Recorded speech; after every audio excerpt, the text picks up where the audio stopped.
Hi and welcome back to my channel where we talk all things arts and mental health. Today we're going to talk about triggers that cause a downward spiral in emotional well-being or mental health. And we're going to talk about writing, specifically poetry writing. Plug-in. This was my very first book that was published, The Moon at My Window. It's a poetry book, published in 2022. Okay, back to the topic of triggers. Today, the topic in terms of mental health or emotional well-being is triggers. And as we know, it's a very complicated and varied topic.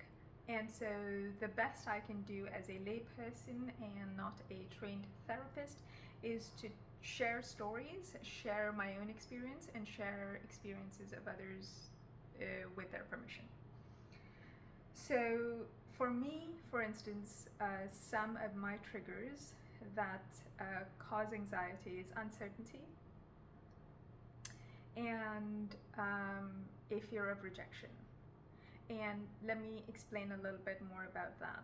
When I say uncertainty, it's not uncertainty in terms of the outcome of something. So for instance, if I send in an application, the outcome of that does not cause me anxiety. I just know if I have done well, I'm happy with that. The uncertainty I'm talking about is more in terms of human relationships or work. Again, human relationships, but at work or in personal life. It's the not knowing the cause of something or the not having an explanation for something. That is what causes then a spiraling of thoughts, and these thoughts just multiply. It's like the collider. Each thought collides with the other, and then they sort of multiply into until it causes this cosmos of spiraling negative thoughts in my head. Another cause of anxiety, which is horrible as an actor and a writer, is a fear of rejection. So sending in multiple audition tapes or submissions for written work is sometimes it's terrifying. As much as I enjoy the process, as much as I love acting and creating art and writing, yes, there is some sort of anxiety related to these submissions. So, or at least I should say there was. So now I'm going to share some of my tactics that have helped me in terms of creating stability where these spiraling thoughts are concerned. Let's say where uncertainty is related.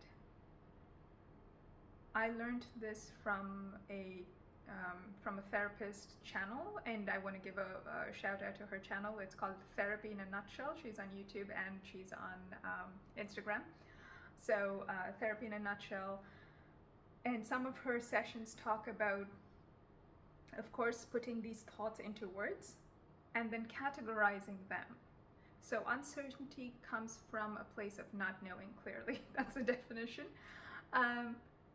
And so categorizing the stories that we build in our head from the best to the worst. And then asking certain questions. Since we don't know, what are some of the questions that we can ask? We can ask, is this logical? We can ask, is this story kind to us, kind to them? We can ask probability-wise. And we can categorize the stories. Let's say we pick 6 stories that are running through our head as causes, or anything that causes us uncertainty, whatever that situation is, whatever that circumstance is, whatever our head is telling us. Write those things down, categorize them in terms of probability, in terms of kindness, in terms of what is logical. And then even the act of writing down these thoughts in terms of words and reading them to ourselves will cause us to take a breath, will cause everything that is spiraling to slow down. And in that very act, there is calmness and there is a settling down of the emotions. And then once we start reading them and categorizing them, we ourselves get into a mode of understanding that there are so many probabilities, there are so many possibilities. Either we let go or we stick to the kind of story. Another thing that the same therapist said was holding space for uncertainty. When we hold space for uncertainty, that also forces us to let go of control, to let go of the need to know, to just let it be. And focus on other things meanwhile. Is there anything you can do? Can you go out for a walk? Can you engage in a hobby? Maybe take photos. I mean, that's something I love to do. I go for a walk, I take photos of nature, post it everywhere. And we will see that slowly through practice, we become better at this. And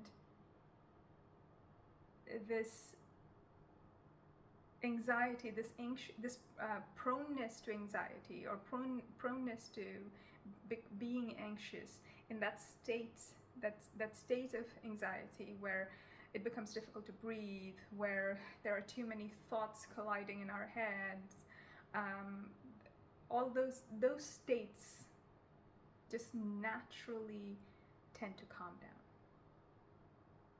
Breathing becomes slower.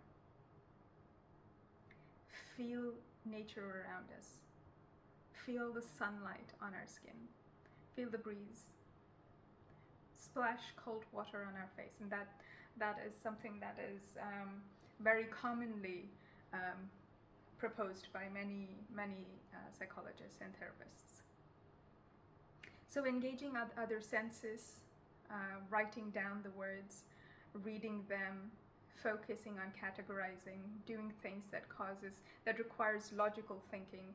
These are all things that help alleviate the effects of our triggers. And like I said earlier, if there are any more specific triggers that you want to talk about, please leave them in the comments or send me a message. But now I am going to read a poem. I'm going to read two poems that came out of extreme states of anxiety. The first one is The Invisible Woman. Here lies the invisible woman. Her name is Misunderstood. Meaningless words in eulogy spoken, her soul has escaped to all that is good. Viewing and mourning, each viewer and mourner a stranger who didn't even know her. A close casket, solitude. Finally, the peace she craved for. A fortunate vicissitude. Death means life on the other shore. A friend speaks, then a lover, and yet another. Their words stand in stark contrast to each other. A litany of personalities did she host. Each guest mourns a different woman. She lived once but many lives, and now they toast. A confused speech, and her funeral is done. Maybe she lived in many parts, and each of you is left with the burden of a single part of her. A puzzle for many and puzzled by few. She lives in divided memories forever. That one came out of a time of anxiety that was compounded by a fear of loneliness. This is another one. This one was someone else's experience, and they shared it with me and gave me permission to write a poem. And so this is extreme fear. This is irrational fear that was brought on by an accident. and it's titled Fear. The screen threatens to go silent. Soon, those thoughts will return.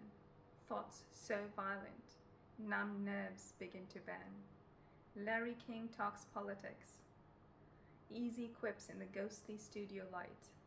A deliberately evil clock ticks, loading darkness into the night. Bracing for a war with sanity, vivid dreams and lucid memories collude to form a fearful reality. Eden mourns a broken treatise, and fear takes over that fearful insanity. That's all for today. I'll be back with more videos on arts and mental health. If there's a specific topic you'd like me to talk about, please leave it in the comments or message me. Find me on Instagram, Asha_P_V, and DM me. All right. Happy mental health.